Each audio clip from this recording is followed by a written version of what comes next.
Bagaimana jika kelelahan yang kamu rasakan selama ini bukan karena tubuhmu lemah, melainkan karena energimu tidak pernah benar-benar diisi ulang? Bagaimana jika masalahnya bukan usia, bukan pekerjaan, bukan stres, tetapi sebuah ritme halus di dalam dirimu yang selama ini terabaikan? Tarik napas sejenak, bukan napas yang dipaksakan, bukan napas untuk menenangkan diri, hanya napas yang jujur, seperti saat kamu masih kecil dan belum tahu apa itu lelah. Banyak orang percaya energi berasal dari tidur, kopi, atau motivasi. Namun, tubuh tidak bekerja seperti mesin bensin. Ia lebih mirip sebuah orkestra sunyi, di mana setiap sel menunggu isyarat yang tepat untuk mulai bernyanyi kembali. Dan isyarat itu seringkali hanya membutuhkan 3 menit. Bayangkan tubuhmu sebagai sebuah kota tua. Lampu-lampunya masih ada, jalannya masih berdiri, namun pusat pembangkitnya jarang disentuh. Bukan rusak, hanya tertidur. Setiap sel di tubuhmu menyimpan potensi listrik biologis.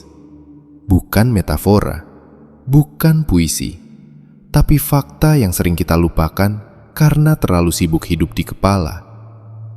Saat kamu bangun di pagi hari dan merasa sudah lelah, itu bukan karena tubuhmu kekurangan waktu istirahat. Itu karena sistem di dalam dirimu tidak pernah benar-benar dihidupkan. Kita hidup dalam dunia yang memuja stimulasi, layar, notifikasi, deadline. Namun, sel tidak merespons suara bising. Ia merespons keheningan yang terarah. Pernahkah kamu memperhatikan bahwa saat kamu benar-benar diam, tubuhmu justru terasa lebih hidup? Bukan karena pikiran berhenti, tetapi karena tubuh akhirnya diberi ruang untuk berbicara. Psikologi modern menyebut ini regulasi sistem saraf. Tradisi kuno menyebutnya penyelarasan napas dan kesadaran. Ilmu saraf menyebutnya pergeseran dari mode bertahan hidup ke mode pemulihan. Nama boleh berbeda, pengalaman di dalam tubuh selalu sama. Di bawah kesibukan pikiranmu, ada lapisan kesadaran yang tidak pernah lelah. Ia tidak menua, ia tidak panik. Ia hanya menunggu kamu kembali hadir. 3 menit bukan untuk mengubah hidupmu, bukan untuk menjadi versi terbaik dirimu, tetapi untuk mengingatkan tubuh bagaimana rasanya hidup tanpa ditekan. Coba sadari sesuatu sekarang, tanpa mengubah posisi dudukmu, tanpa teknik rumit. Perhatikan sensasi kecil di telapak tanganmu. Hangat, dingin, atau mungkin netral. Itu bukan imajinasi. Itu arus mikro yang selalu ada, namun jarang kamu perhatikan. Tubuh tidak butuh perintah keras. Ia butuh izin. Izin untuk melambat. Izin untuk sinkron kembali. Izin untuk berhenti dikejar waktu. Banyak ajaran kuno memahami ini jauh sebelum kita mengenal kata mitokondria. Mereka tidak berbicara tentang energi seluler dalam bahasa laboratorium, tetapi dalam bahasa pengalaman langsung. Ketika napas diperlambat, pikiran ikut turun. Ketika pikiran turun, sistem tubuh berpindah jalur. Dari menguras menjadi mengisi. Dari bertahan menjadi memulihkan. Pernahkah kamu bertanya mengapa beberapa orang terlihat tenang namun memiliki stamina yang tidak masuk akal? Bukan karena mereka memaksakan diri, justru karena mereka tidak melawan tubuhnya sendiri. Di dalam tubuhmu ada mekanisme kuno yang aktif saat kamu berhenti mengejar. Dan ritual 3 menit ini bukan tentang melakukan sesuatu yang baru, melainkan berhenti melakukan terlalu banyak. Bayangkan jika setiap sel di tubuhmu sedang mendengarkan satu frekuensi yang sama. Bukan perintah, bukan dorongan, hanya ritme. Ritme itulah yang selama ini terputus. Kita diajari untuk bergerak cepat, berpikir lebih cepat, merespons lebih cepat. Namun, sel pulih saat kamu memperlambat segalanya. Sekarang, bayangkan kamu sedang berdiri di antara dua dunia. Satu dunia penuh kebisingan mental. Satu dunia lagi sunyi, tetapi hidup. Dan 3 menit ke depan adalah jembatan di antara keduanya. Bukan jembatan dramatis, bukan pengalaman mistis yang meledak-ledak, tetapi pergeseran lembut yang terasa seperti pulang ke rumah. Jika kamu bersedia, lepaskan sejenak kebutuhan untuk mengerti. Tidak perlu percaya, tidak perlu skeptis, cukup hadir. Karena tubuh tidak merespons keyakinan, ia merespons perhatian. Dan perhatian adalah bentuk energi paling murni. Sekarang, mari kita masuk lebih dalam. Bukan ke konsep, bukan ke teori, tapi ke pengalaman yang terjadi tepat di bawah permukaan kesadaranmu. Tubuh manusia tidak hidup dari kemauan. Ia hidup dari ritme. Seperti laut yang tidak perlu didorong untuk bergelombang, sel-selmu tidak perlu disuruh untuk bekerja. Mereka hanya perlu berada dalam kondisi yang tepat. Selama sebagian besar hidupmu, tubuhmu berada dalam mode siaga, mode berjaga, mode waspada. Bahkan saat kamu duduk diam, bagian terdalam dari sistem sarafmu masih bersiap untuk ancaman yang tidak pernah datang. Inilah paradoks kelelahan modern. Kita tidak lelah karena bergerak terlalu banyak, tetapi karena tidak pernah benar-benar berhenti di dalam. Psikologi menyebutnya background stress, sebuah ketegangan halus yang terus menyala, bahkan saat kamu merasa baik-baik saja. Dan ketegangan inilah yang perlahan menguras energi sel. Setiap sel memiliki siklus hidupnya sendiri. Ia tahu kapan harus aktif. Ia tahu kapan harus memperbaiki diri.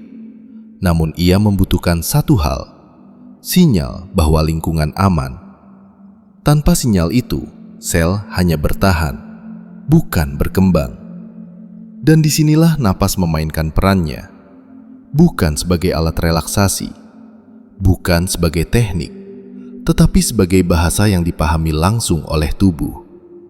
Saat napas menjadi lambat dan sadar, tubuh membaca pesan sederhana, "Aku aman." Pesan ini mungkin terdengar sepele, namun bagi sistem biologismu, ini adalah perintah paling kuat yang ada.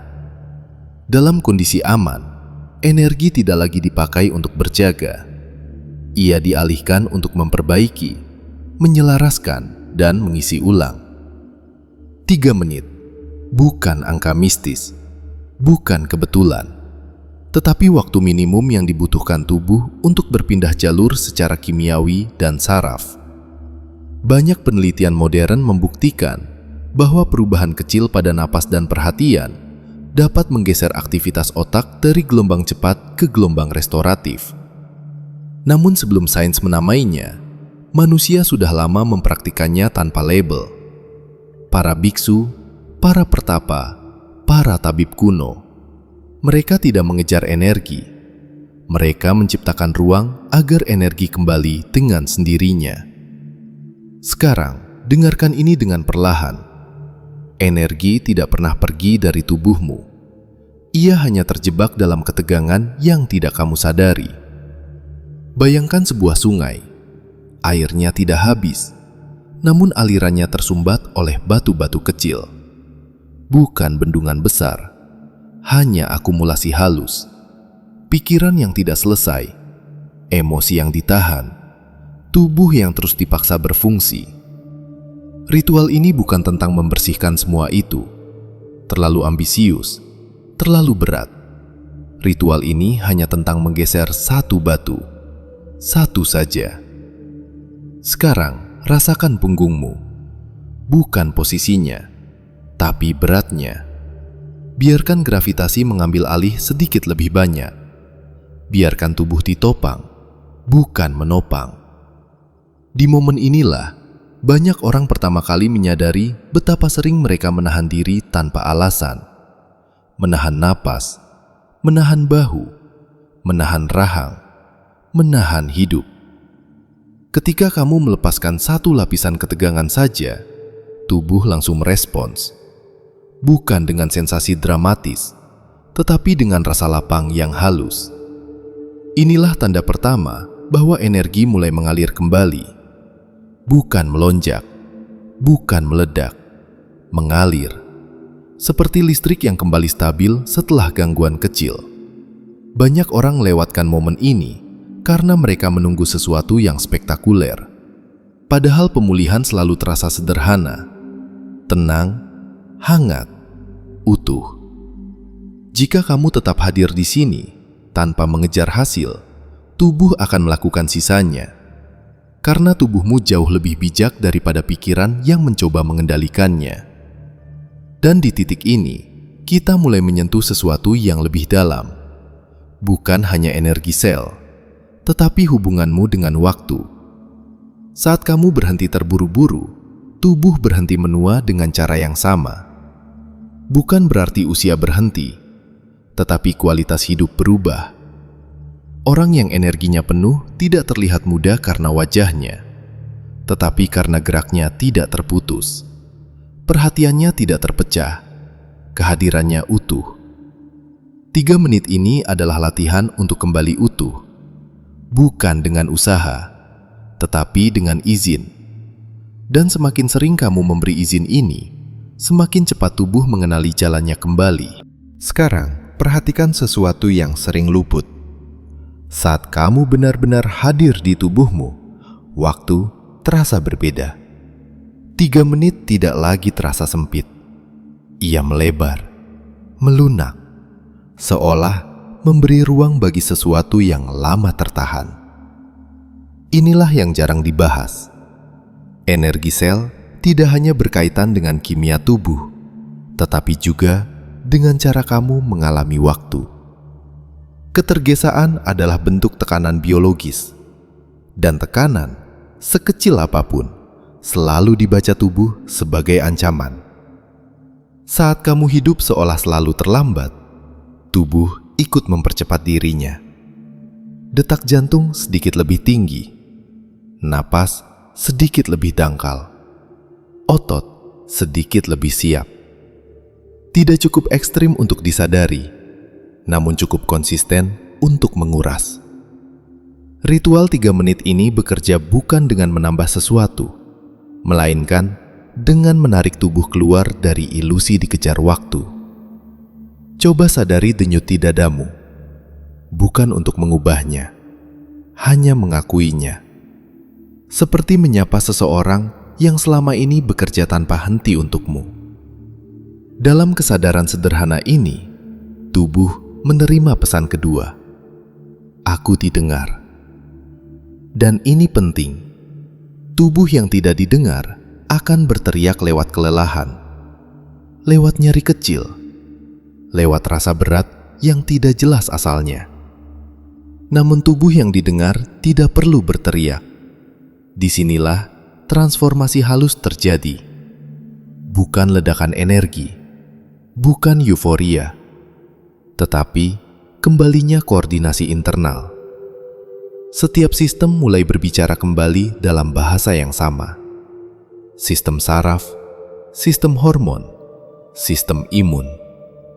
Mereka tidak terpisah seperti buku pelajaran. Mereka satu percakapan yang panjang dan selama ini terpotong oleh kebisingan mental. Saat kebisingan turun, percakapan itu mengalir kembali. Banyak orang menyangka kesadaran adalah sesuatu yang abstrak, padahal ia sangat fisik. Ia terasa di sendi yang lebih ringan, di langkah yang lebih stabil, di tatapan yang tidak terburu-buru. Inilah mengapa orang yang benar-benar tenang sering tampak lebih hidup. Bukan karena mereka memiliki lebih banyak energi, tetapi karena energi mereka tidak bocor kemana-mana. Sekarang, izinkan tubuhmu berada di kondisi ini sedikit lebih lama. Tidak ada target, tidak ada durasi yang harus dicapai. Ironisnya, semakin kamu berhenti menghitung waktu, semakin efektif ritual ini bekerja. Karena tubuh tidak mengenal menit dan detik, ia mengenal keadaan. Aman, didengar, tidak dikejar. Dalam keadaan ini, sel-sel mulai kembali ke fungsi alaminya, memperbaiki membran, menyeimbangkan muatan listrik, mengoptimalkan penggunaan energi. Kamu mungkin tidak merasakannya sekarang, dan itu tidak masalah. Perubahan paling dalam jarang terasa dramatis di permukaan. Namun nanti, saat kamu bangkit dan bergerak, ada sesuatu yang berbeda. Gerakanmu tidak tersendat, pikiranmu tidak terlalu ramai, responsmu tidak reaktif. Bukan karena kamu menjadi orang baru, tetapi karena kamu berhenti memutus hubungan dengan dirimu sendiri. Di titik ini, ritual 3 menit telah melakukan tugasnya. Bukan sebagai solusi instan, tetapi sebagai pengingat biologis bahwa tubuhmu tahu jalan pulang, bahwa energi tidak perlu dikejar, bahwa kehadiran lebih kuat daripada usaha. Dan jika kamu kembali ke ritual ini, bukan sebagai kewajiban, melainkan sebagai jeda kecil dalam hari, tubuh akan mengenalinya. Ia akan merespons lebih cepat, lebih dalam, lebih lembut. Karena apa yang dilatih bukan napas, bukan fokus, melainkan hubungan. Hubungan antara kesadaran dan tubuh. Hubungan yang selama ini tertutup oleh kebiasaan hidup yang terlalu keras. Disinilah pemulihan sejati dimulai, bukan dari perubahan besar, tetapi dari momen kecil di mana kamu berhenti meninggalkan dirimu sendiri. Sekarang, biarkan kita masuk ke lapisan yang paling jarang disentuh. Lapisan yang tidak bisa dipercepat, tidak bisa dipaksa, dan justru karena itu menjadi sumber energi paling dalam. Di bawah napas, di bawah sensasi tubuh, ada satu kualitas kehadiran yang tidak melakukan apapun. Ia hanya ada. Sebagian tradisi menyebutnya saksi, sebagian menyebutnya kesadaran murni. Psikologi modern belum sepenuhnya sepakat menamainya. Namun tubuh mengenalinya dengan sangat baik. Saat kamu berhenti melakukan ritual ini dan mulai menjadi di dalamnya, terjadi pergeseran terakhir. Bukan lagi dari tegang ke rileks, tetapi dari terpisah ke utuh. Di momen ini, energi tidak lagi terasa seperti sesuatu yang kamu miliki. Ia terasa seperti sesuatu yang kamu izinkan mengalir. Inilah rahasia yang sering disalahpahami. Energi sel bukan hanya soal produksi, ia soal koherensi. Sel-sel yang selaras membutuhkan lebih sedikit energi untuk melakukan lebih banyak. Seperti tim yang bekerja tanpa konflik, bukan karena mereka kuat, tetapi karena mereka sinkron. Ketika pikiranmu berhenti mengganggu tubuh menemukan iramanya kembali. Ritme yang tidak pernah hilang, hanya tertutup. Dan di sini, waktu kembali berperan. Bukan sebagai durasi, tetapi sebagai kedalaman. 3 menit bisa dangkal, bisa juga tak terbatas. Perbedaannya bukan di jam, tetapi di seberapa utuh kamu hadir. Banyak orang bertanya, apakah ritual ini harus dilakukan setiap hari? Pertanyaan itu muncul dari pikiran yang sama yang selalu ingin memastikan hasil. Tubuh tidak membutuhkan jadwal ketat. Ia membutuhkan konsistensi lembut. Bukan rutinitas, tetapi pertemuan. Pertemuan singkat antara dirimu yang sibuk dan dirimu yang selalu tenang. Semakin sering pertemuan ini terjadi, semakin tipis jarak di antara keduanya. Hingga suatu hari, kamu menyadari bahwa energi yang kamu cari tidak lagi datang dan pergi. Ia menetap. Bukan sebagai ledakan stamina, tetapi sebagai kestabilan. Ketenangan yang tidak rapuh. Gerak yang tidak terputus. Inilah transformasi sejati. Bukan perubahan identitas, tetapi perubahan cara hadir. Dan dari cara hadir ini, semuanya ikut berubah. Cara kamu berjalan, cara kamu berbicara, cara kamu mendengarkan tubuh saat ia lelah, dan bergerak saat ia siap. Tanpa drama, tanpa simbol besar, tanpa klaim berlebihan. Hanya keselarasan yang kembali normal. Jika kamu membawa satu hal saja dari ritual ini, biarlah itu sederhana. Tubuhmu bukan masalah yang harus diperbaiki. Ia adalah sistem cerdas yang menunggu kamu berhenti mengganggunya. Dan 3 menit ini bukan alat untuk mengisi ulang dari luar, melainkan undangan agar energi yang sudah ada kembali mengalir tanpa hambatan. Saat kamu berdiri nanti, perhatikan langkah pertamamu. Bukan untuk menilai, hanya untuk merasakan. Jika langkah itu terasa sedikit lebih ringan, sedikit lebih utuh, maka ritual ini telah bekerja. Bukan karena kamu melakukan sesuatu dengan benar, tetapi karena kamu berhenti melawan dirimu sendiri. Dan mungkin itulah rahasia energi yang tidak pernah habis.